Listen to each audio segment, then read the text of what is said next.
Walang hupa ang pagdami ng mga langaw sa Barangay Manawag, Kawayan City, Isabela dahil sa RMQ Poultry Farm na sanhi ng pananakit ng tiyan at pagtatae ng mga bata at matatanda. Sa naging panayam ng IFM News Team kay Barangay Kagawad Angelito Valenzuela, malaki ang problema ng mga residente sa paligid ng RMQ Poultry Farm dahil sa dami ng langaw tuwing anihan sa farm.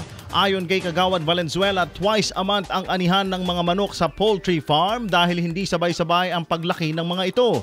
Ngunit sa bawat pag-ani, nagkakaroon ng matinding pagdami ng langaw na umaatake hindi lamang sa Barangay Manawag, kundi pati na rin sa Barangay Janao at Gapal.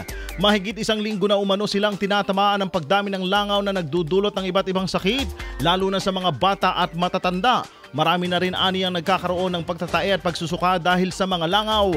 Sinabi pa ni Kagawad Valenzuela na kanilang kinausap na noon ang may-ari ng RMQ Poultry Farm upang ayusin ang problema, subalit hanggang ngayon ay wala pa ring konkretong solusyon at patuloy ang pagdami ng langaw. Narito ang pakiusap ni Kagawad Valenzuela sa RMQ Poultry Farm.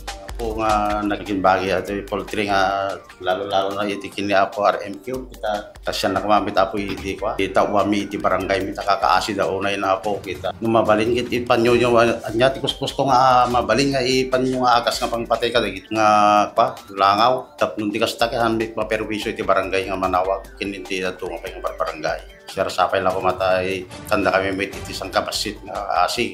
Nang runay kita, anak mingobing kita, so dati nang runaan nga matamaan. Samantala, ayon naman kay Ginoong Sammy, isang residente ng San Roque, Angadanan na malapit sa Kawayan City, umaabot pa sa kanilang lugar ang mga langaw kaya nag-aalala siya para sa kalusugan ng kanyang pamilya. Aniya, mahirap na nga sila ay mas lalo pa silang mahihirapan kung magkakasakit ang kanyang mga anak dahil sa langaw. Samantala, umaasa naman ang mga residente ng mga nasabing barangay na mabibigyan ng agarang solusyon ang kanilang problema upang maiwasan ang lumalalang sitwasyon.